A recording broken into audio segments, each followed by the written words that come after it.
미국에서도 더 이상 방법이 없습니다. 한국팀 협조를 당장 구해야 해요. 몇 달 전 벌어진 중국의 사이버 테러가 미국 기자들 사이에서 화제가 되면서 그 당시 있었던 상황이 암암리에 퍼지고 있는데요. 미국도 속수무책으로 당했던 그 일이 무엇인지 바로 알아보겠습니다. 오늘 여러분께 들려드릴 이야기는 제가 직접 겪었던 사건으로 미국 정보기관 역사상 가장 충격적이었던 72시간에 관한 이야기입니다. 지난 15년간 CIA 사이버 보안 분석과에서 근무해왔지만 이런 일은 처음이었어요. 그날 평소와 다름없이 CIA 본부 지하 4층 사이버 분석실에서 야근을 하고 있었어요. 워싱턴 DC의 밤은 고요했고 본부 건물 안은 평소보다 한산했죠. 대부분의 직원들이 퇴근한 시간이었거든요. 밤 11시가 넘어서야 저도 퇴근 준비를 하던 참이었습니다. 갑자기 메인 서버실에서 경보음이 울리기 시작했어요. 처음에는 일반적인 시스템 점검 알람인 줄 알았습니다. 하지만 곧이어 들려온 것은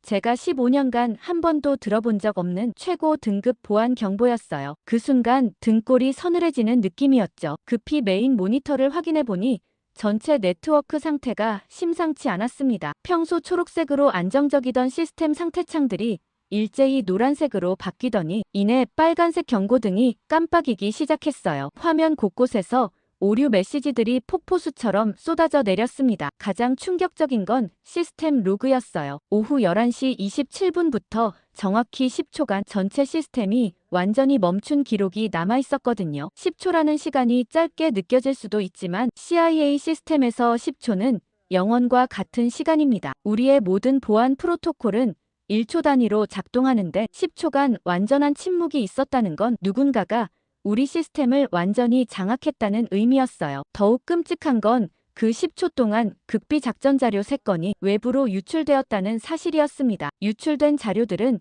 모두 최고 기밀 등급이었어요. 첫 번째는 동남아시아 지역의 대테러 작전 계획서였고 두 번째는 중동 지역 정보원들의 신상 정보가 담긴 파일이었습니다. 세 번째는 가장 민감한 것으로 중국 내부 정치 상황에 관한 우리의 분석 보고서였어요. 이런 자료들이 적의 손에 넘어간다는 것은 현장에서 활동하는 우리 요원들의 생명이 위험해진다는 뜻이었습니다. 저는 급히 보안팀에 연락을 취했고 곧이어 비상대응팀이 본부로 소집되었어요. 즉시 역추적을 시작했지만 결과는 더욱 당황스러웠습니다. 해커들이 남긴 흔적은 중국 베이징 지역의 IP 주소들이었어요. 하지만 이상한 점이 있었죠. 보통 국가 차원의 해킹이라면 흔적을 남기지 않으려고 하는데 이번에는 너무나 노골적으로 중국발 흔적을 남겨놓았거든요. 마치 자신들이 중국에서 왔다는 것을 우리가 알기를 바라는 것 같았어요. 새벽 2시가 되어서야 긴급 상황실에 모든 관련 부서장들이 소집되었습니다. 사이버 보안부장인 마크 데이비슨이 상황을 브리핑했어요. 데이비슨의 얼굴은 창백했고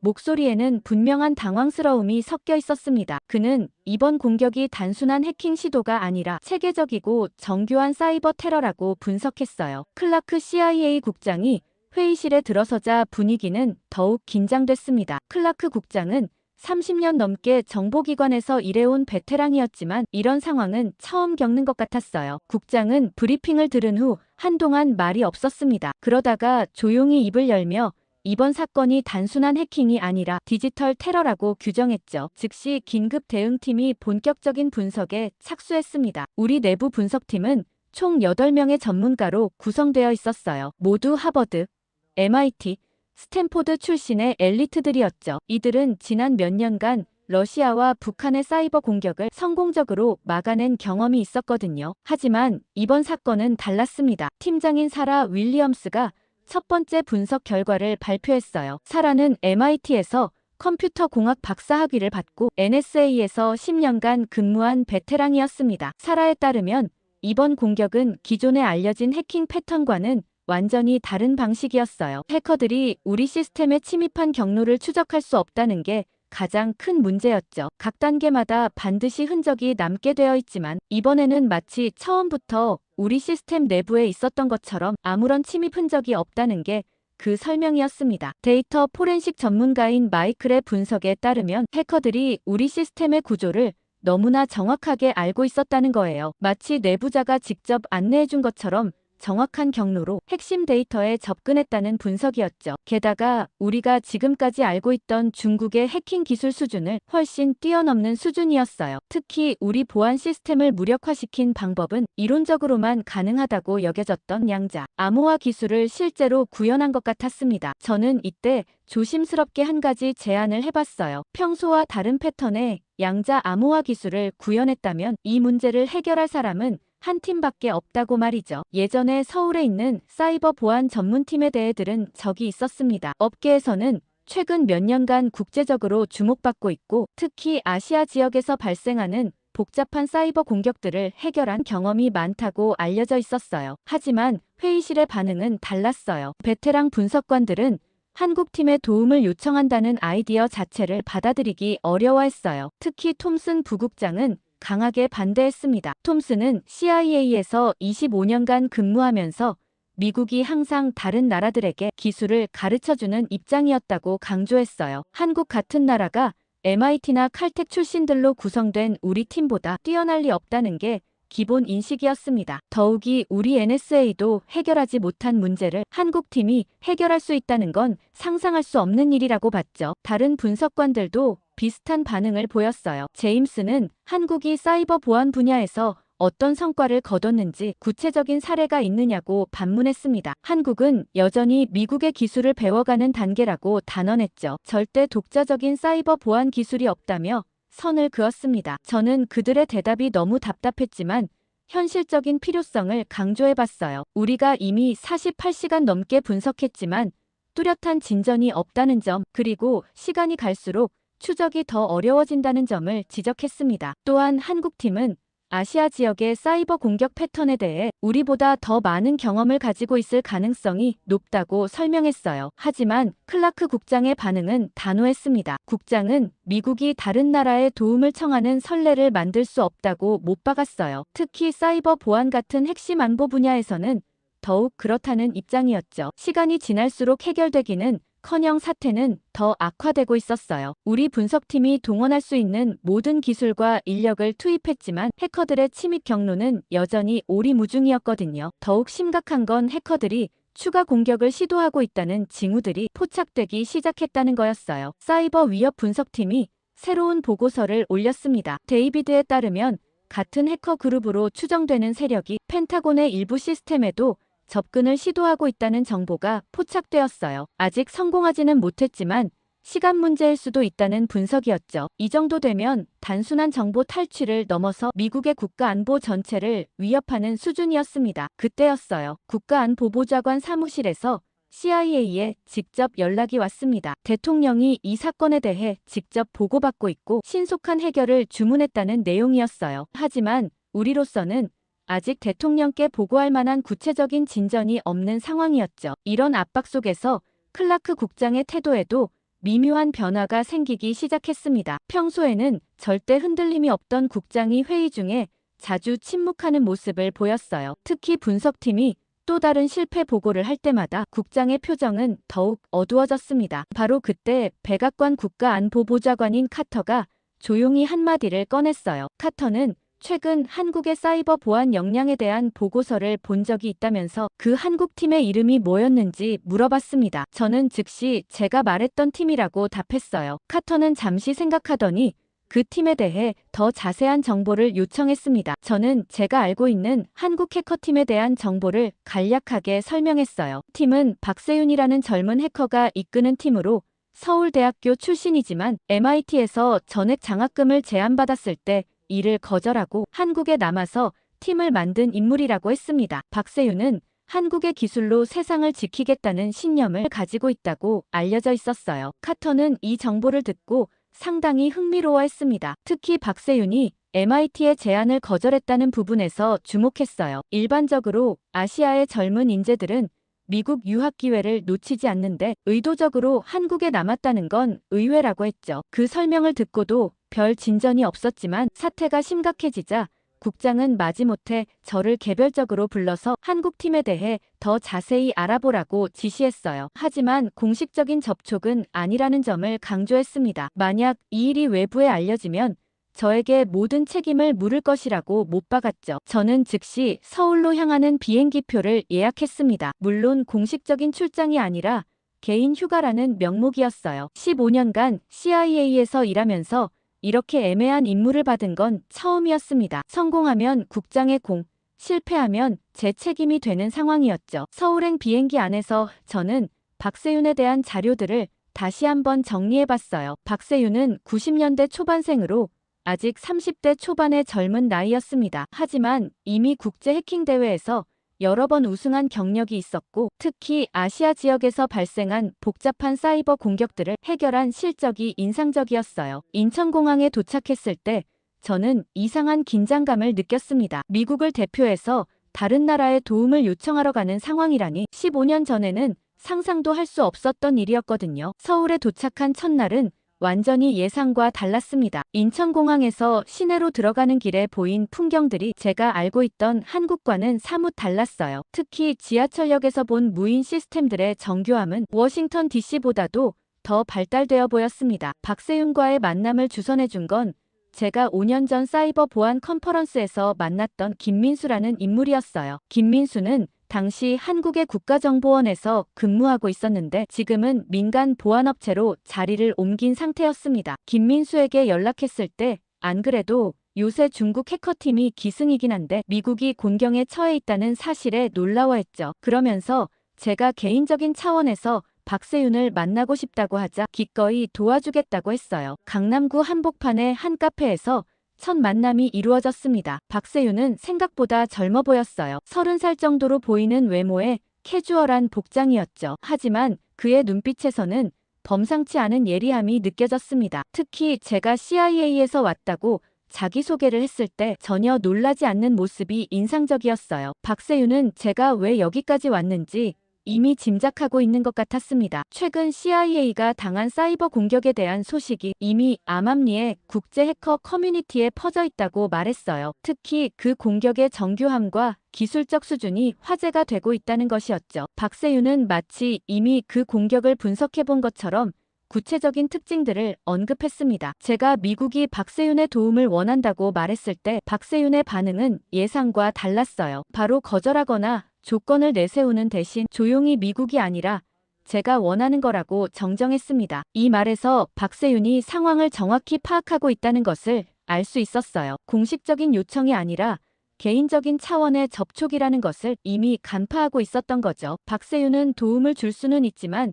조건이 있다고 했습니다. 모든 분석 작업은 한국 서버 안에서만 진행해야 한다는 것이었어요. CIA의 시스템에 직접 접근하는 것이 아니라 관련 데이터를 한국으로 가져와서 분석하겠다는 의미였습니다. 이는 상당히 파격적인 조건이었죠. 미국의 기밀 정보를 외국 서버에서 분석한다는 건 전례가 없는 일이었거든요. 저는 이 조건을 CIA에 보고해야 한다고 말했지만 박세윤은 이미 예상했다는 듯 웃으며 답했어요. 박세윤은 미국이 선택할 수 있는 옵션이 많지 않다는 것을 정확히 알고 있었습니다. 계속 실패를 거듭할 것인가?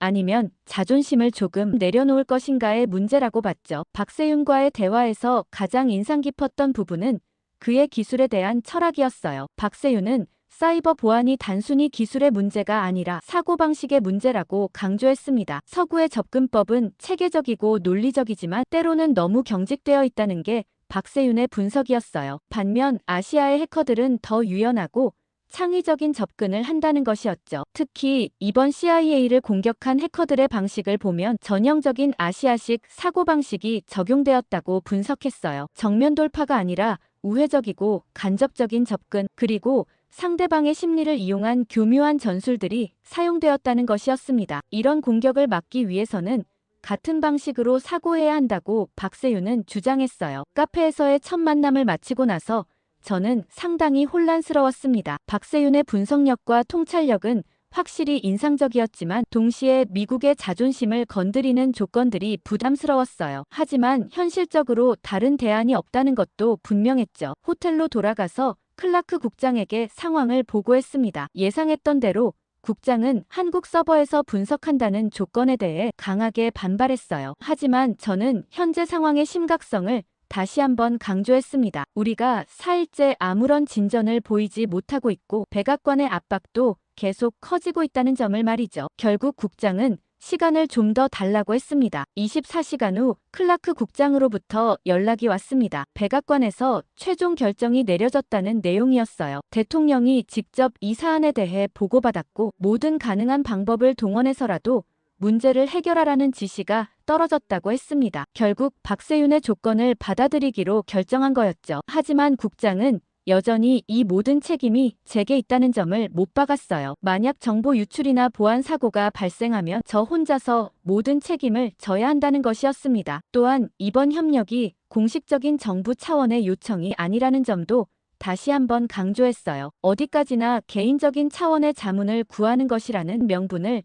유지해야 한다는 거였죠. 저는 즉시 박세윤에게 연락을 취했습니다. 박세윤은 예상했다는 듯 차분하게 받아들였어요. 그리고 72시간 안에 결과를 보여드리겠다고 약속했습니다. 미국이 며칠을 실패한 것에 비하면 72시간이라는 기간은 상당히 짧은 시간이었지만 박세윤은 확신에 찬 목소리로 말하더라고요. 다음날 아침 박세윤의 작업실을 방문했을 때 저는 깜짝 놀랐습니다. 강남구의 한 오피스텔 건물 지하에 위치한 그 공간은 제가 상상했던 것과는 완전히 달랐어요. 최첨단 서버들과 모니터들이 빼곡히 들어차 있었고 벽면 전체가 하나의 거대한 디스플레이로 구성되어 있었습니다. 마치 영화에서나 볼 수 있는 미래적인 사이버 작전실 같았죠. 박세윤의 팀원들도 인상적이었습니다. 총 6명으로 구성된 팀이었는데 모두 20대 후반에서 30대 초반의 젊은 전문가들이었어요. 각자 다른 분야의 전문성을 가지고 있었지만 모두 공통적으로 날카로운 집중력을 보여주고 있었습니다. 특히 인상적이었던 건 그들이 일하는 방식이었어요. 서로 큰 소리로 토론하거나 지시를 내리는 대신 마치 하나의 생명체처럼 유기적으로 움직이고 있었습니다. 박세윤이 CIA 서버에 접근하기 시작했을 때 첫 번째 놀라운 일이 벌어졌습니다. 미국의 보안팀에서는 여전히 한국 팀을 의심스러워하고 있었어요. 특히 베테랑 분석관들은 서울에서 온 젊은 해커들이 과연 우리가 못한 일을 해낼 수 있을지 회의적이었습니다. 일부는 박세윤 팀이 미국의 보안 도구나 분석 프로그램을 제대로 다룰 줄 아는지조차 의문스러워했어요. 하지만 박세윤은 불과 6시간 만에 첫 번째 성과를 보여줬습니다. 우리가 지난 일주일간 찾지 못했던 해커들의 우회 루트를 추적하는데 성공한 거였어요. 더욱 놀라운 건 박세윤이 발견한 침입 경로가 우리가 예상했던 것과는 완전히 다른 방향이었다는 점이었습니다. 박세윤은 이번 공격이 단순한 해킹이 아니라고 분석했어요. 박세윤의 설명에 따르면 해커들은 우리가 예상하는 방식으로 공격하지 않았다고 했습니다. 대신 우리의 사고방식과 대응 패턴을 미리 연구해서 우리가 놓칠 수밖에 없는 사각지대를 공략했다는 것이었어요. 바로 그때 더욱 충격적인 일이 벌어졌습니다. 중국 측에서 CIA 시스템에 대한 2차 공격을 시작한 거예요. 이번에는 첫 번째 공격보다 훨씬 더 공격적이고 대담한 시도였습니다. 마치 우리가 첫 번째 공격을 분석하고 있는 것을 알고 있다는 듯 우리의 대응을 무력화시키려는 의도가 분명했어요. 미국의 보안팀은 완전히 패닉 상태에 빠졌습니다. 첫 번째 공격도 제대로 해결하지 못한 상황에서 더 강력한 2차 공격까지 시작된 거였거든요. 사라 윌리엄스를 비롯한 베테랑 분석관들은 어떻게 대응해야 할지 갈피를 잡지 못하고 있었어요. 하지만 박세윤은 놀랍도록 침착했습니다. 마치 이런 상황을 예상하고 있었다는 듯 차분하게 키보드 앞에 앉더니 몇 번의 클릭만으로 2차 공격을 완전히 차단해버렸어요. 그 과정이 너무나 자연스럽고 빨라서 마치 마법을 보는 것 같았습니다. 박세윤은 이제부터 자신들의 방식으로 작업을 진행하겠다고 선언했습니다. 박세윤이 본격적인 역추적을 시작한 지 12시간이 지났을 때 한국팀과의 차이점을 느꼈습니다. 한국팀은 훨씬 더 직관적이고 창의적인 접근을 하고 있었어요. 특히 해커들의 심리를 읽어내는 능력이 놀라웠습니다. 박세윤의 분석에 따르면 이번 공격의 진짜 목표는 데이터 탈취가 아니었다고 했어요. 해커들이 정말로 원했던 건 CIA의 대응 패턴을 학습하는 것이었다는 거였죠. 첫 번째 공격은 일종의 테스트였고 우리가 어떻게 반응하는지 관찰하기 위한 것이었다는 분석이었습니다. 실제로 탈취된 3건의 자료도 상대적으로 덜 중요한 것들이었어요. 더욱 충격적인 발견은 해커들의 추적 경로였습니다. 박세윤이 역추적을 계속 진행하자 신호는 베이징을 넘어서 더 깊숙한 곳으로 이어졌어요. 단순히 중국의 일반적인 해커 그룹이 아니라 훨씬 더 조직적이고 체계적인 집단의 소행이라는 것이 명확해졌습니다. 특히 놀라운 건 추적 신호가 베이징 시내 중심가의 한 건물로 직접 연결되고 있다는 점이었어요. 박세윤은 그 건물의 정확한 위치까지 특정할 수 있었습니다. 베이징 중관촌 지역의 한 오피스 빌딩이었는데 표면적으로는 IT 컨설팅 회사로 등록되어 있었어요. 하지만 박세윤의 추가 분석 결과 그 회사는 중국 공산당과 직접적인 연관이 있는 조직이라는 것이 밝혀졌습니다. 이는 단순한 해킹 사건이 아니라 국가 차원의 사이버 공작이었다는 것을 의미했어요. 미국의 NSA 기술 책임자인 로버트가 이 결과를 보고받았을 때 상당히 놀라워했어요. 스미스는 NSA에서 20년간 근무하면서 중국의 사이버 공작을 전담해온 베테랑이었어요. 하지만 박세윤이 발견한 조직은 스미스도 전혀 알지 못했던 새로운 그룹이었습니다. 더욱이 그들의 기술 수준이 기존에 알려진 중국 해커 그룹들보다 훨씬 높다는 점도 충격적이었어요. 스미스는 박세윤에게 어떻게 이런 정보를 찾아낼 수 있었는지 물어봤습니다. 박세윤의 대답은 의외로 간단했어요. 기술적인 추적도 중요하지만 더 중요한 건 다른 질문을 던지는 것이라고 했습니다. 미국 팀은 어떻게 침입했는가에 집중했지만 박세윤은 왜 이런 방식으로 침입했는가에 주목했다는 거였죠. 그런데 더 충격적인 일이 벌어졌습니다. 베이징의 그 조직이 CIA뿐만 아니라 다른 서구 정보기관들도 동시에 공격하고 있다는 증거를 찾아낸 거예요. 영국, 독일 심지어 프랑스까지 비슷한 공격을 받고 있었다는 것이었습니다. 이는 단순한 정보 수집이 아니라 서구 정보기관 전체의 대응 능력을 테스트하는 대규모 작전이었어요. 이 정보는 미국 정보기관 내부에 큰 충격을 주었습니다. 우리가 개별적인 공격이라고 생각했던 것이 사실은 훨씬 더 큰 그림의 일부였던 거예요. 더욱 심각한 건 다른 나라들도 우리와 비슷하게 제대로 된 대응을 하지 못하고 있다는 점이었습니다. 박세윤은 이런 대규모 작전을 성공적으로 막기 위해서는 국제적인 협력이 필요하다고 제안했어요. 각 나라가 개별적으로 대응하는 것보다는 정보를 공유하고 합동으로 대응하는 것이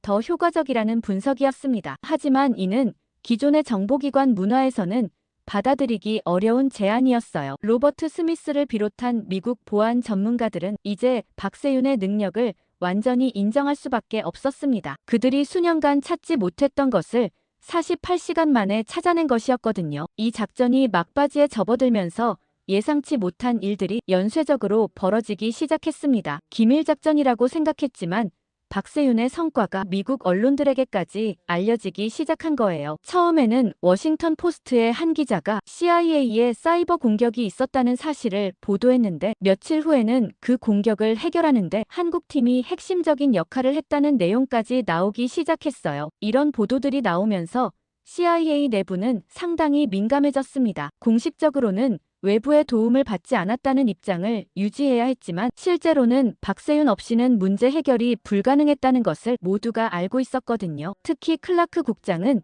언론 대응에 상당히 신경을 쓰고 있었어요. 하지만 CIA 내부에서는 분위기가 확실히 바뀌고 있었습니다. 처음에 한국팀을 무시했던 베테랑 분석관들도 이제는 박세윤의 능력을 인정할 수밖에 없었어요. 특히 사라 윌리엄스는 박세윤의 분석 방법론에 대해 깊은 관심을 보이기 시작했습니다. 사라는 MIT에서 박사학위를 받을 때 배운 전통적인 접근법과는 완전히 다른 박세윤의 방식이 오히려 더 효과적이라는 것을 인정했어요. 저는 이런 변화를 지켜보면서 상당히 감동적이었어요. 처음에는 자존심 때문에 한국팀의 도움을 거부했던 사람들이 이제는 오히려 배우려는 자세를 보이고 있었거든요. 박세윤에게 왜 미국에게 이런 도움을 주는 것인지 물어봤을 때 그의 대답이 인상적이었습니다. 박세윤은 한국이 더 이상 누군가의 보호를 받아야 하는 작은 나라가 아니라 세계 문제 해결에 기여할 수 있는 동등한 파트너라고 생각하고 있었습니다. 특히 사이버 보안 분야에서는 한국의 기술력이 이미 세계 최고 수준에 도달했다는 자신감을 보여주고 있었어요. 작전이 성공적으로 마무리된 후 백악관에서는 후속 조치에 대한 논의가 시작되었습니다. 이번 사건을 통해 미국 혼자서는 해결할 수 없는 새로운 종류의 사이버 위협들이 등장하고 있다는 것이 명확해졌거든요. 특히 중국이 서구 정보기관 전체를 상대로 벌이고 있는 대규모 사이버 작전에 대응하기 위해서는 국제적인 협력이 필수적이었어요. 특히 아시아 지역의 기술 강국들과의 협력을 강화해야 한다는 결론에 도달했습니다. 며칠 후 백악관에서는 사이버 연합 방위망 구성을 한국 해커팀에 공식 제안했습니다. 이는 한미 양국이 사이버 보안 분야에서 동등한 파트너로서 협력하겠다는 의미였어요. 더 이상 미국이 일방적으로 보호를 제공하는 관계가 아니라 서로의 장점을 활용해서 공동으로 위협에 대응하겠다는 새로운 패러다임이었죠. 물론 클라크 국장은 이런 변화를 받아들이는데 시간이 좀 걸렸습니다. 30년간 미국이 세계의 교사 역할을 해왔는데 이제는 다른 나라로부터 배워야 하는 상황이 되었다는 것을 인정하기가 쉽지 않았어요. 하지만 현실적으로 다른 선택의 여지가 없다는 것도 분명했습니다. 이번 사건을 통해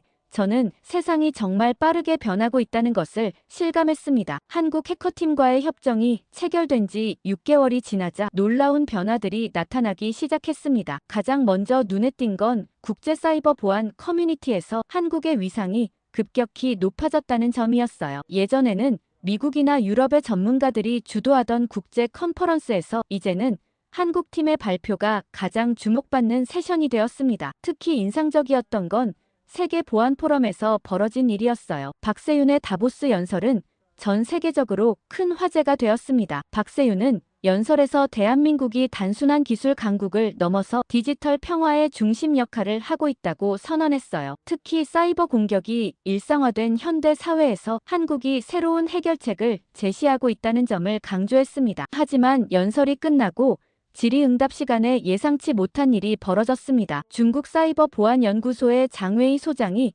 날카로운 질문을 던진 거예요. 장웨이는 한국 같은 작은 나라가 사이버 보안 분야에서 중국이나 미국 같은 강대국과 어깨를 나란히 할 수 있다고 생각하는지 물어봤습니다. 특히 한국의 사이버 보안 기술이 실제로는 미국 기술의 변형에 불과하다는 주장을 펼쳤어요. 장웨이의 질문은 상당히 도발적이었습니다. 그는 한국이 CIA 사건을 해결한 것도 사실은 미국이 미리 준비해놓은 시나리오였을 가능성이 높다고 암시했어요. 진짜 독자적인 기술력이 있다면 왜 지금까지 국제 무대에서 존재감이 없었는지 반문했습니다. 박세윤의 답변은 차분하면서도 강력했습니다. 박세윤은 먼저 한국이 지난 30년간 사이버 보안 분야에서 쌓아온 독자적인 기술 개발 과정을 구체적으로 설명했어요. 특히 북한의 지속적인 사이버 공격에 대응하면서 발전시킨 고유한 방어 기법들이 있다고 강조했습니다. 더욱 인상적이었던 건 박세윤이 제시한 구체적인 데이터였어요. 박세윤은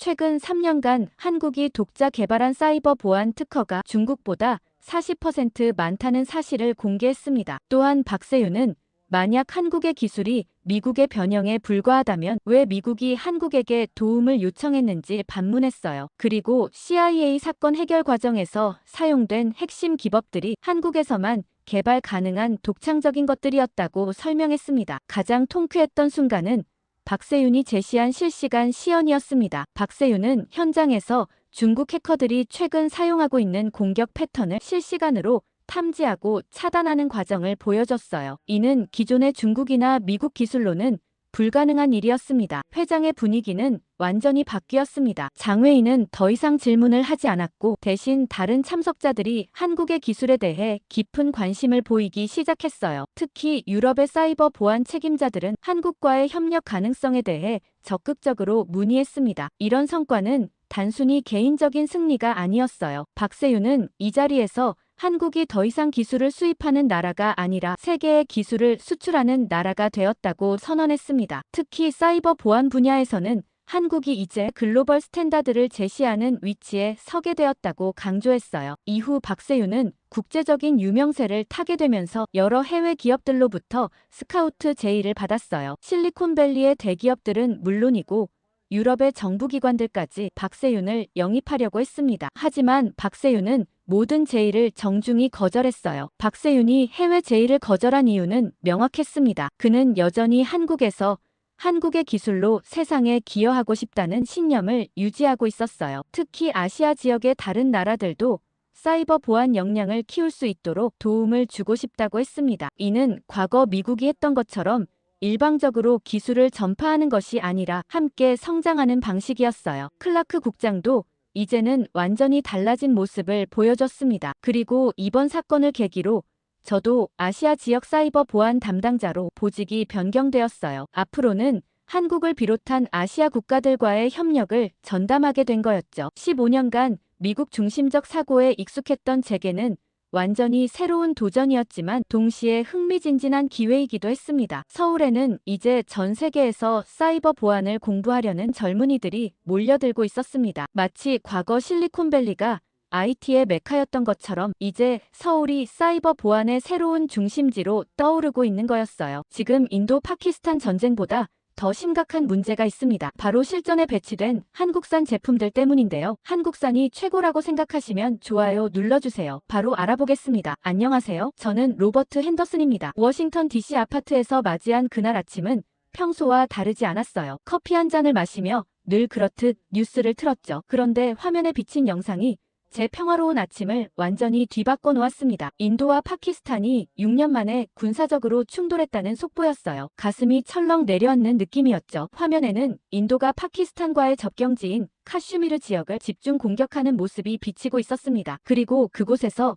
제 눈에 너무나 익숙한 물체가 하늘을 가르고 있었어요. 바로 라팔 전투기였죠. 3년 전 제가 인도 국방부에 강력히 추천했던 그 전투기와 스펙트라 방어 시스템이 실전에 투입되는 것을 보니 묘한 불안감이 밀려왔습니다. 커피잔을 내려놓고 볼륨을 높였어요. 전문가들이 인도의 공세가 예상보다 빠르게 진행되고 있다고 분석하고 있을 때였죠. 그때 전화벨이 울렸습니다. 디스플레이에 인도 국제번호가 표시되었어요. 순간 손이 떨렸습니다. 전화를 받자 인도 국방부 특별보좌관 라오가 신두루 작전이 시작됐으며 제 도움이 필요하다고 말했어요. 신두루 작전이라는 이름을 들으니 입안이 바짝 말랐습니다. 3년 전 인도 정부와의 비밀회의에서 논의했던 작전이 실제로 실행된 거였죠. 라오는 최대한 빨리, 가능하면 내일까지 델리에 도착해달라고 요청했습니다. 저는 가능하다고 대답했어요. 전화를 끊고 잠시 침묵 속에 앉아 있었습니다. TV에서는 계속해서 폭발과 연기, 그리고 라팔 전투기의 모습이 비쳤어요. 창밖으론 워싱턴의 평화로운 아침이 펼쳐져 있었지만 제 마음은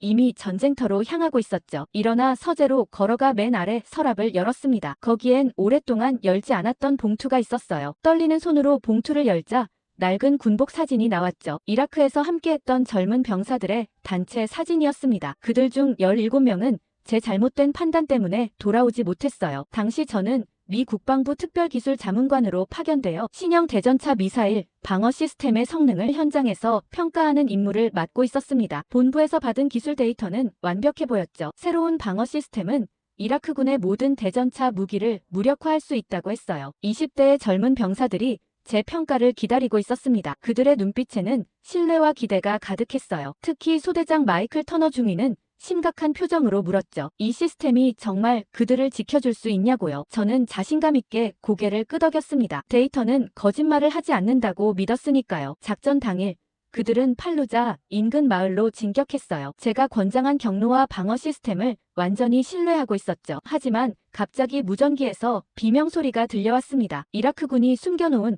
러시아제 코르넷 미사일이 발사되었고 방어 시스템은 완전히 무력화되었어요. 5대의 험비가 순식간에 불타올랐습니다. 급히 현장으로 달려갔을 때 그곳은 이미 지옥이 되어 있었어요. 17명의 병사들이 목숨을 잃었습니다. 마이클의 시신을 발견했을 때 그의 얼굴은 평화로워 보였지만 가슴에는 큰 상처가 있었죠. 그의 주머니에서 아내와 갓 태어난 딸의 사진이 나왔습니다. 나중에 밝혀진 사실은 충격적이었어요. 방어 시스템 제조사가 코르넷 미사일에 대한 취약점을 알고 있었지만 계약을 따내기 위해 이 정보를 은폐했던 겁니다. 제가 검토한 기술 데이터도 교묘하게 조작되어 있었어요. 조사 과정에서 저는 면책을 받았지만 그날의 죄책감은 평생 제 영혼을 짓누르는 무게가 되었습니다. 마이클의 아내 세라에게 직접 사과하러 갔던 날, 그녀는 문을 열어주지 않았어요. 대신 창문을 통해 아기를 안고 저를 바라볼 뿐이었죠. 그 눈빛에 담긴 비난과 슬픔을 절대 잊을 수 없습니다. 그날 이후 저는 방위산업의 모든 기술 사양을 의심하게 되었고 이번에도 절대 실수하지 않겠다고 다짐하며 사진을 다시 봉투에 넣고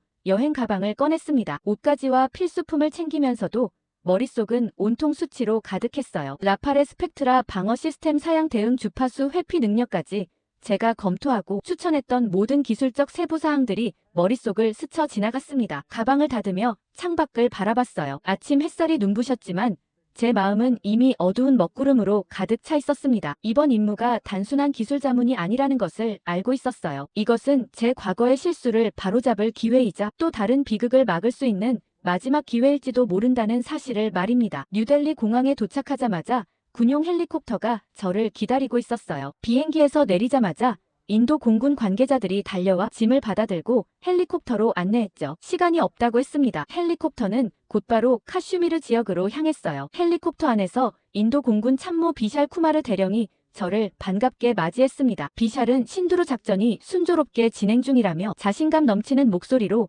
저에게 브리핑을 시작했어요. 특히 라팔 전투기가 놀라운 성능을 보여주고 있다고 강조했죠. 저는 고개를 끄덕이면서도 비샬이 건넨 전황 보고서를 면밀히 검토했습니다. 그런데 뭔가 이상했어요. 통제선 인근에서 발생한 폭발 패턴이 예상과 달랐습니다. 비샬의 설명을 들으면서도 제 눈은 보고서의 세부 내용을 계속 훑어보고 있었어요. 파키스탄의 대응이 너무 조직적이고 준비된 듯했죠. 마치 인도의 공격 패턴을 미리 알고 있었던 것처럼요. 헬리콥터가 지휘본부에 도착하자 수많은 장교들이 분주하게 움직이는 모습이 보였습니다. 전쟁의 긴장감이 공기 중에 가득했어요. 비샬은 저를 임시 사무실로 안내하며 첫 임무를 설명했죠. 공개된 전투 영상을 분석해달라고 했습니다. 사무실에 들어서자마자 저는 컴퓨터를 켜고 영상을 살펴보기 시작했어요. 피말리아 지역 상공으로 전투기가 굉음을 내며 날아다니고 폭발이 발생하는 모습들이었습니다. 영상을 프레임별로 분석하면서 저는 점점 더 이상한 점을 발견했어요. 라팔 전투기가 회피 기동을 하는 패턴이 표준 매뉴얼과 달랐죠. 마치 스펙트라 방어 시스템이 제대로 작동하지 않는 것처럼 보였습니다. 제 직감이 경고음을 울리기 시작했어요. 무언가 잘못되고 있었습니다. 스펙트라 방어 시스템은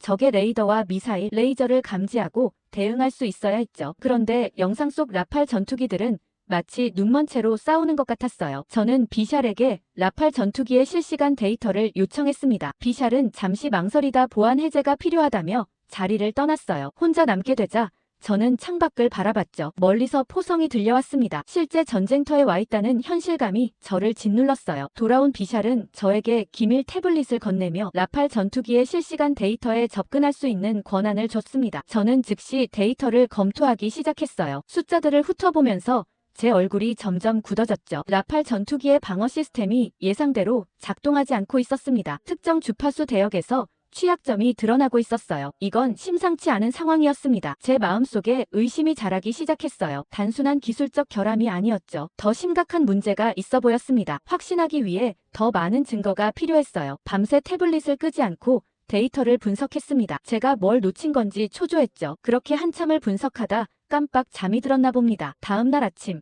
저는 지휘본부의 소란스러운 소리에 잠에서 깼어요. 간이 침대에서 벌떡 일어나 복도로 나가보니 장교들이 긴급히 뛰어다니는 모습이 보였습니다. 무슨 일이 벌어진 건지 느낌이 좋지 않았죠. 브리핑룸으로 들어서자 대형 스크린에 파키스탄 사마 TV 채널 생방송이 나오고 있었어요. 파키스탄 아나운서가 흥분된 목소리로 뉴스를 전하고 있었습니다. 인도의 목표물에 성공적으로 보복 미사일 공격을 가했다는 내용이었죠. 그뿐만이 아니었어요. 인도 전투기를 격추시켰다는 주장까지 했습니다. 저는 믿을 수 없다는 표정으로 비샬을 바라봤어요. 비샬의 얼굴은 굳어 있었죠. 다른 화면에서는 중국 텐센트 뉴스가 나왔습니다. 파키스탄군이 인도군의 라팔 전투기 3대를 포함해 총 5대의 인도 전투기를 격추했다고 보도하고 있었어요. 제 가슴이 쿵 내려앉았습니다. 이건 있을 수 없는 일이었죠. 스펙트라 방어 시스템은 적의 레이더와 미사일 그리고 레이저 방해 공작을 감지하고 대응할 수 있어야 했습니다. 그것이 라팔 전투기의 핵심 방어 체계였어요. 누군가 거짓말을 하고 있는 겁니다. 파키스탄과 중국 매체가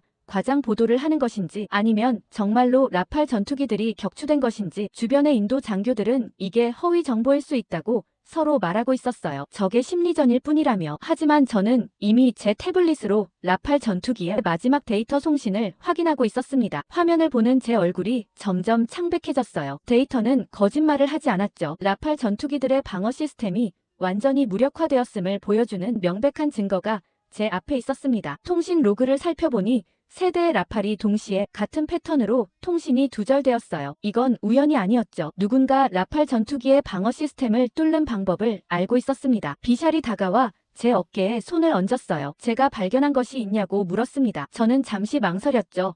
아직 확신할 수 없었지만 의심의 여지 없이 라팔 전투기들이 격추된 것은 사실이었어요. 그리고 그 원인이 스펙트라 방어 시스템의 치명적인 결함 때문일 가능성이 높았습니다. 제가 직접 현장을 확인해야 한다고 말했어요. 비샬은 그것이 위험하다고 반대했지만 저는 단호했습니다. 단순히 데이터만으로는 정확한 판단을 내릴 수 없었어요. 직접 파편을 확인하고 분석해야 했죠. 비샬은 마지못해 허락했습니다. 그날 오후 저는 무장 헬리콥터를 타고 격추 지점으로 향했어요. 헬리콥터 안에서 창밖을 내다보니 아래로 전쟁의 참상이 펼쳐졌습니다. 마을들은 폐허가 되어 있었고 농경지는 폭탄 구덩이로 가득했죠. 곳곳에서 연기가 피어올랐어요. 이 모든 것이 제가 추천한 무기 시스템과 관련이 있다는 생각에 가슴이 무거워졌습니다. 격추 지점에 도착했을 때 이미 인도군 수색팀이 현장을 확보한 상태였어요. 저는 잔해 주변을 돌아다니며 조각들을 살펴봤습니다. 눈에 띄는 건 전자장비의 형태였죠. 불에 타고 폭발로 찢겨나간 상태였지만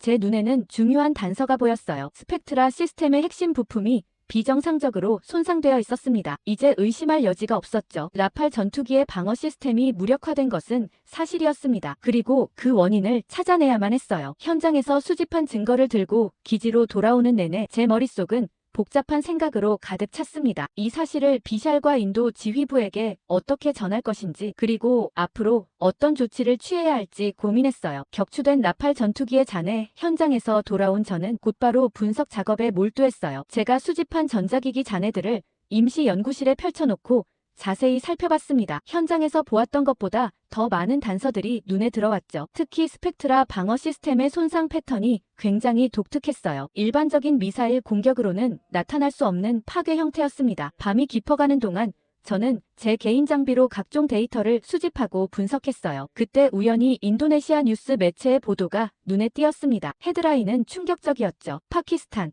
인도 라팔 전투기 스펙트라 방어 시스템 성공적으로 침투. 저는 기사를 빠르게 읽어 내려갔어요. 파키스탄이 중국의 도움을 받아 라팔 전투기의 방어 시스템을 무력화할 수 있는 특수 전자전 장비를 개발했다는 주장이었습니다. 이 기사가 사실인지 확인할 방법은 없었지만 제가 현장에서 본 증거와 맞아떨어지는 부분이 있었어요. 스펙트라 시스템이 특정 주파수 대역에서 완전히 무력화된 흔적이 있었거든요. 이건 우연이 아니었습니다. 누군가 라팔 방어 시스템의 약점을 정확히 알고 있었어요. 제대로 잠도 자지 못하고 계속 화면만 들여봤던 터라 휴식이 절실했지만 마음이 너무 불안했습니다. 저는 개인 노트북을 꺼내 암호화된 파일들을 열어봤어요. 3년 전 제가 인도에 라팔 시스템을 추천할 때 검토했던 기술 사양서들이었죠. 문서를 자세히 살펴보면서 현장에서 수집한 데이터와 비교했습니다. 시간이 지날수록 점점 더 의심스러운 점이 눈에 띄었어요. 스펙트라 방어 시스템의 특정 주파수 대역에 대한 방어력이 문서상의 수치보다 현저히 낮았습니다. 이건 단순한 오차가 아니었어요. 문서가 조작되었거나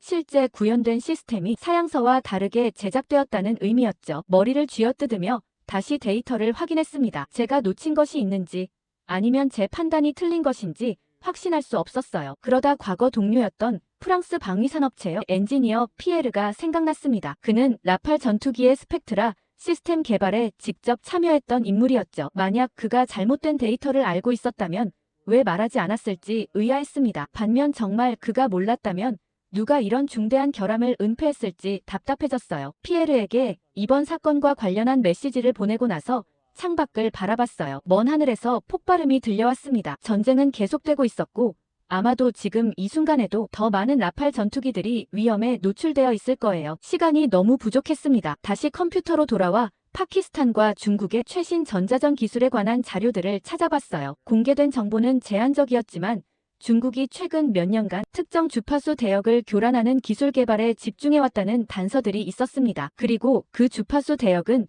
바로 스펙트라 시스템의 취약점과 일치했어요. 모든 퍼즐 조각이 점점 맞춰지기 시작했습니다. 하지만 아직 결정적인 증거가 부족했어요. 저는 태블릿을 들고 비샬의 사무실로 향했습니다. 비샬에게 라팔 전투기의 출격 기록과 작전 보고서를 모두 볼 수 있게 해달라고 요청했어요. 특히 최근 몇 개월간의 기록이 필요했습니다. 비샬은 의아한 표정을 지었지만 제 요청을 들어줬어요. 그는 지금까지 제가 발견한 것이 무엇인지 물었습니다. 저는 아직 확실한 것은 없다고 대답했지만 내심 심각한 문제가 있다는 확신이 들고 있었어요. 그리고 그 문제의 근원이 어디에 있는지 밝혀내야만 했습니다. 사무실로 돌아와 밤새도록 자료를 검토하면서 제 의심은 점점 더 커져갔어요. 그리고 피에르의 답장을 기다리며 저는 이 모든 상황이 단순한 기술적 결함 이상의 무언가가 있다는 직감을 지울 수 없었습니다. 만약 누군가 의도적으로 기계를 팔기 위해 거짓 자료를 냈다는 것이 사실로 드러난다면 국제적으로 큰 문제가 될 게 분명했어요. 다음 날 아침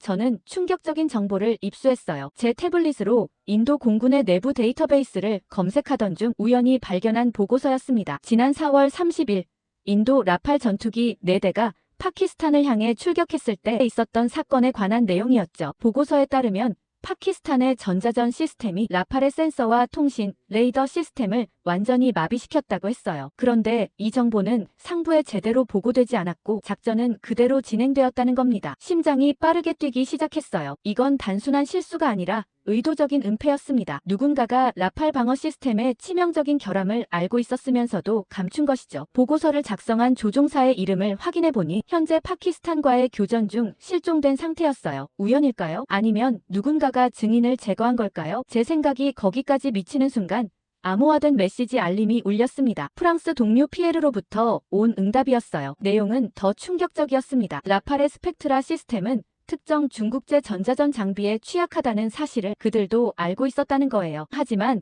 경쟁 입찰에서 이기기 위해 이 정보를 은폐했다는 것이었습니다. 피에르는 양심의 가책을 느끼고 있었지만 회사의 압력 때문에 침묵을 지킬 수밖에 없었다고 했어요. 그러면서 미안하다고 했죠. 손이 떨렸습니다. 저는 3년 전 라팔 시스템을 검토하면서 이런 치명적인 결함을 발견하지 못했어요. 아니, 발견하지 못한 게 아니라 발견할 수 없었던 거였죠. 기술적 검토를 맡았던 문서들을 다시 살펴보니 이제야 그 미묘한 데이터 조작의 흔적이 보였습니다. 특정 주파수 응답 테스트 결과가 교묘하게 수정되어 있었어요. 저도 모르게 이 비리에 연루되었다는 사실이 가슴을 무겁게 눌렀습니다. 제 추천으로 인도는 수십 대의 라팔 전투기를 도입했고 지금 그 결정이 젊은 조종사들의 목숨을 앗아가고 있었어요. 이라크에서의 실수가 다시 반복되고 있었습니다. 밤중에 잠을 이루지 못하고 인도 매체 NDTV의 신두르 작전 계획 분석 보도를 찾아봤어요. 인도군이 다음 단계로 계획하고 있는 대규모 공습 정보가 있었습니다. 파키스탄 핵심 기지들을 타격하기 위해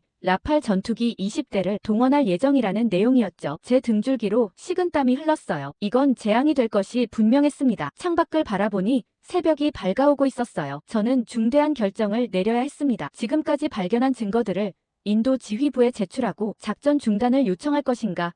아니면 추가 조사를 통해 더 확실한 증거를 확보할 것인가? 어느 쪽을 선택하든 위험이 따랐죠. 하지만 지금 침묵한다면 더 많은 젊은이들이 목숨을 잃을 것이 분명했어요. 저는 지금까지 모은 증거들을 정리하기 시작했습니다. 파키스탄의 전자전 능력과 라팔 방어 시스템의 취약점, 또 은폐된 보고서, 그리고 피에르의 고백까지 이 모든 자료를 인도 공군 지휘부에 제출할 준비를 마쳤어요. 제 경력이 끝날 수도 있다는 두려움이 있었지만 더 이상 젊은 조종사들을 위험에 빠뜨릴 수는 없었습니다. 저의 긴급 요청으로 인도 공군 지휘부에서 긴급회의가 소집되었어요. 파키스탄이 원하는 시간과 장소에서 인도에 보복하겠다고 공식 성명을 발표한 직후였습니다. 상황이 순식간에 악화되었죠. 인도는 파키스탄 국적 선박의 인도 항입항을 금지하고 해상 물류를 봉쇄하는 강경 조치를 취했어요. 심지어 항공모함까지 동원해 파키스탄을 위협하고 있었습니다. 회의실에 들어서자 긴장된 공기가 느껴졌어요. 고위 장교들이 테이블 주변에 앉아 있었고 벽면 스크린에는 작전 지도가 펼쳐져 있었습니다. 비샬이 저를 발견하고 자리로 안내했어요. 신두르 작전의 다음 단계가 논의되고 있었죠. 더 많은 라팔 전투기를 투입해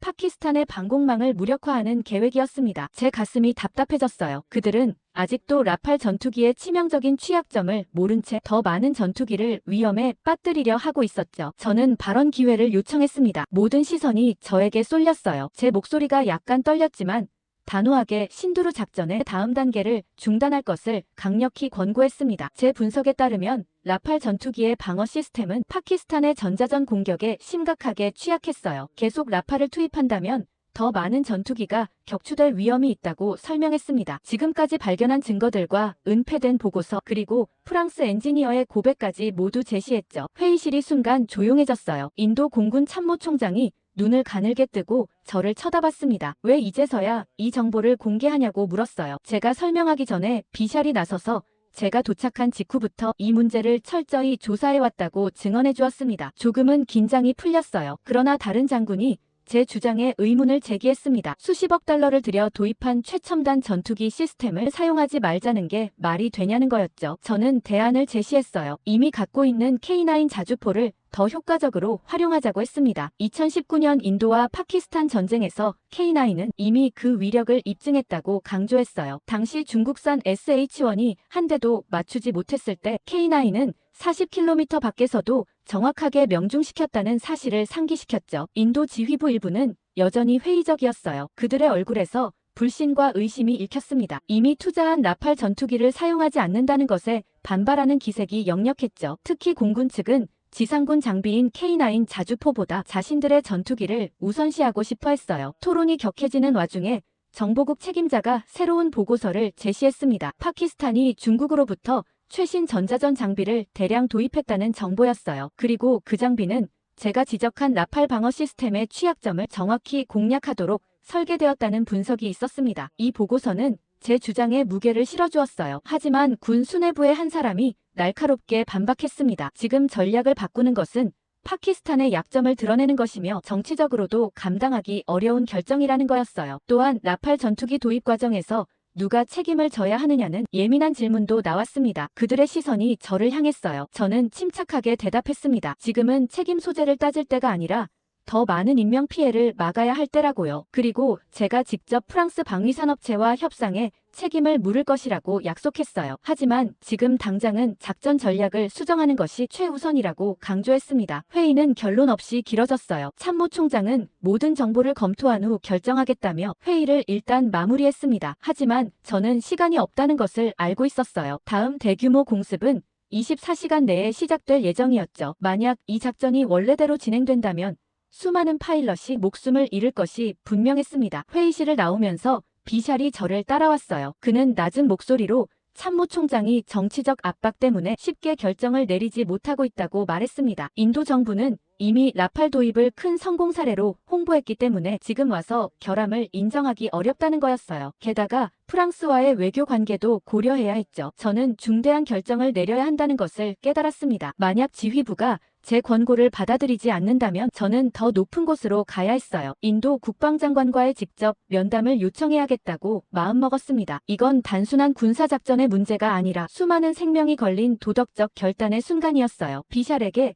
국방장관과의 긴급 면담을 주선해달라고 부탁했습니다. 그는 잠시 망설이다가 도와주겠다고 했어요. 저는 회의에서 공개한 모든 증거와 함께 추가 분석 자료를 준비하기 시작했습니다. 이번에는 실패할 수 없었어요. 과거 이라크에서의 실수를 반복하지 않기 위해 그리고 더 많은 젊은이들의 목숨을 구하기 위해 저는 모든 것을 걸어야 했습니다. 국방장관과의 면담 요청이 수락되었다는 연락을 받은 건 그날 오후였어요. 비샬이 직접 와서 알려주었죠. 2시간 후에 국방부에서 만나자는 내용이었습니다. 저는 즉시 모든 증거 자료를 정리하기 시작했어요. 라팔 방어 시스템의 결함과 비리 증거 그리고 은폐된 보고서 또 프랑스 동료의 고백까지 하나도 빠짐없이 준비했습니다. 국방부로 향하는 차 안에서 저는 창밖을 바라보며 생각에 잠겼어요. 뉴델리의 분주한 거리, 일상을 살아가는 사람들이 보였습니다. 그들은 지금 접경지대에서 벌어지고 있는 전쟁의 공포를 직접 느끼지 못하고 있었죠. 하지만 저는 알고 있었어요. 젊은 조종사들이 목숨을 걸고 라팔 전투기를 몰고 있다는 것을, 그리고 그들이 얼마나 취약한 상태인지를. 국방부 건물은 엄격한 보안 체계로 둘러싸여 있었어요. 여러 단계의 신원 확인을 거친 후 저는 마침내 국방장관의 집무실 앞에 도착했습니다. 비샬은 저를 거기까지 안내한 후 떠났어요. 이제 저 혼자였죠. 깊은 숨을 들이마시고 집무실 문을 두드렸습니다. 안에서 들어오라는 소리가 들렸어요. 문을 열고 들어서자 국방장관 아닐 쿠마르가 넓은 책상 앞에 앉아 있었습니다. 저를 보자 그는 일어나 악수를 청했어요. 나이에 비해 젊어 보이는 얼굴이었지만 눈빛은 예리하고 관통력이 있었습니다. 간단한 인사를 나눈 후 저는 바로 본론으로 들어갔어요. 라팔 방어 시스템의 결함과 비리 증거 그리고 은폐된 보고서를 모두 제출했습니다. 이 정보를 공개하면 제 경력이 끝장날 것이라는 사실을 알면서도 저는 모든 것을 털어놓았어요. 더 많은 젊은이들이 죽게 내버려 둘 수는 없었으니까요. 안일은 심각한 표정으로 자료를 검토했어요. 그의 표정이 점점 어두워졌습니다. 저는 그가 이해할 수 있도록 기술적인 부분을 최대한 쉽게 설명했어요. 스펙트라 시스템이 특정 주파수 대역에서 얼마나 취약한지, 그리고 파키스탄이 정확히 그 취약점을 공략하는 장비를 중국으로부터 확보했다는 분석 결과까지. 잠시 침묵이 흘렀어요. 안일은 창밖을 바라보더니 무거운 목소리로 물었습니다. 제가 이 결정의 결과를 이해하고 있느냐고요. 저뿐만 아니라 그들 모두에게 심각한 정치적 타격이 될 것이라고 했어요. 프랑스와의 관계와 국내 정치적 파장 그리고 군 수뇌부의 반발까지 모든 것을 감당해야 할 거라고 했습니다. 저는 고개를 끄덕였어요. 20년 전 이라크에서 저는 침묵했습니다. 그 결과로 17명의 젊은이들이 목숨을 잃었다고 말했어요. 다시는 그런 실수를 하지 않겠다고 단호하게 대답했습니다. 때로는 옳은 일을 하기 위해 개인적인 희생이 필요하다는 것도 덧붙였죠. 안일은 긴 한숨을 내쉬었어요. 그는 이미 비슷한 의혹을 가지고 있었다고 털어놓았습니다. 라팔 도입 과정에서 몇 가지 불명확한 점들이 있었고 최근 격추 사건도 의심스러웠다고 했어요. 하지만 확실한 증거가 없었기에 행동을 취하지 못했다고 했습니다. 그는 저에게 이 정보를 당분간 기밀로 유지해달라고 요청했어요. 공개적으로 라팔의 결함을 인정하는 것은 국가 안보에 위협이 될 수 있다고 했습니다. 대신 작전 계획을 수정하는 방안을 검토하겠다고 약속했어요. 제 제안대로 K9 자주포를 전면에 내세우는 방안도 고려하겠다고 했죠. 저는 한국 자주포라면 더 이상 의심할 게 없다고 말했습니다. 사무실을 나오면서 제 마음은 복잡했어요. 하지만 적어도 제가 할 수 있는 일은 다 했다는 생각에 약간의 위안을 얻었습니다. 그날 밤은 잠이 오지 않더라고요. 아니나 다를까 자정이 조금 지난 시각 전화벨이 울렸어요. 비샬이었습니다. 그는 짧게 말했어요. 국방장관이 방금 신두루 작전의 전술을 수정하라는 명령을 내렸다고요. K9 자주포를 전면에 내세운 새로운 접근법을 채택했다는 소식이었습니다. 중국제 SH-1 자주포와의 직접적인 대결이 예상됐어요. 그렇게 변경된 인도의 전술은 즉각적인 효과를 보이기 시작했어요. 다음 날 아침 저는 비샬과 함께 작전 상황실에서 새로운 전략의 초기 결과를 지켜보고 있었습니다. 제 권고에 따라 접경 지역에 집중 배치된 K9 자주포는 파키스탄의 전방 기지를 정확히 타격하며 전술적 우위를 점하고 있었어요. 특히 산악지형이 많은 카슈미르 지역에서 K9 자주포의 기동성과 정확도는 놀라운 성능을 발휘했습니다. 화면을 통해 전송되는 실시간 작전 데이터를 분석하면서 저는 감탄을 금치 못했어요. K9 자주포가 40km 밖에서도 3m 오차 범위 내로 목표물을 정확하게 타격하고 있었습니다. 이런 정확도는 기술적으로 가능하다고 생각하지 않았는데 실전에서 그 성능이 입증되고 있었어요. 비샬은 중국제 SH-1 자주포의 대응 상황도 보여주었습니다. 파키스탄군이 배치한 SH-1은 장거리 사격에서 K9 자주포에 비해 정확도가 현저히 떨어져 효과적인 대응을 하지 못하고 있었어요. 중국 동영상 플랫폼에서는 이미 대포가 흔들흔들이라는 표현이 퍼지고 있다고 했죠. 인도 네티즌들의 자부심이 느껴지는 순간이었습니다. 일주일 후 상황은 점차 안정화되기 시작했어요. 파키스탄은 인도의 새로운 전략에 효과적으로 대응하지 못했고 특히 K9 자주포의 정확도와 화력에 압도되었습니다. 국제사회의 중재 노력도 시작되었죠. 워싱턴으로 귀국하라는 지시가 내려왔어요. 저의 임무는 일단락된 것 같았습니다. 워싱턴으로 돌아가는 비행기에서 저는 창밖을 바라보며 깊은 생각에 잠겼어요. 제 태블릿에는 아직도 현장에서 수집한 K9 자주포의 성능 데이터가 표시되어 있었습니다. 그 데이터를 보며 저는 제 전문적 판단이 얼마나 편향되어 있었는지 깨달았어요. 서구 무기 시스템에 대한 맹신이 저를 얼마나 눈멀게 했는지 스스로 인정해야 했습니다. 프랑스제 라팔이 아무리 첨단 기술을 탑재했다 해도 실전에서는 한국제 K9 자주포가 훨씬 효과적이었다는 사실이 증명되었어요. 이는 단순한 기술적 문제가 아니라 제 사고방식의 문제였습니다. 비행기가 워싱턴에 도착하자마자 저는 즉시 사무실로 향했어요. 보고서에는 라팔 전투기 실패의 교훈과 함께 K9의 놀라운 성능 데이터가 상세히 기록되어 있었어요. 이건 단순한 무기 시스템 비교가 아니라 세계 군사 패러다임의 변화를 예고하는 내용이었어요. 보고서를 제출한 후 저는 라팔 방어 시스템의 결함과 비리에 관한 증거를 담은 또 다른 파일을 준비했습니다. 이 파일을 공개할 경우 제 커리어가 끝날 것임을 알았지만 망설이지 않았어요. 젊은 조종사들의 목숨보다 제 경력이 중요할 순 없었으니까요. 창밖으로 떠오르는 아침 해를 바라보며 저는 가벼운 미소를 지었습니다. 제 얼굴에는 오랜만에 평화로운 표정이 깃들었어요. 인도와 파키스탄의 전쟁은 아직 완전히 끝나지 않았지만 적어도 제 내면의 전쟁에서는 승리한 것 같았습니다. 진실을 밝히고 옳은 일을 하기 위해 모든 것을 걸었던 이 결정은 20년 전 이라크에서의 실수를 조금이나마 갚는 과정이기도 했어요.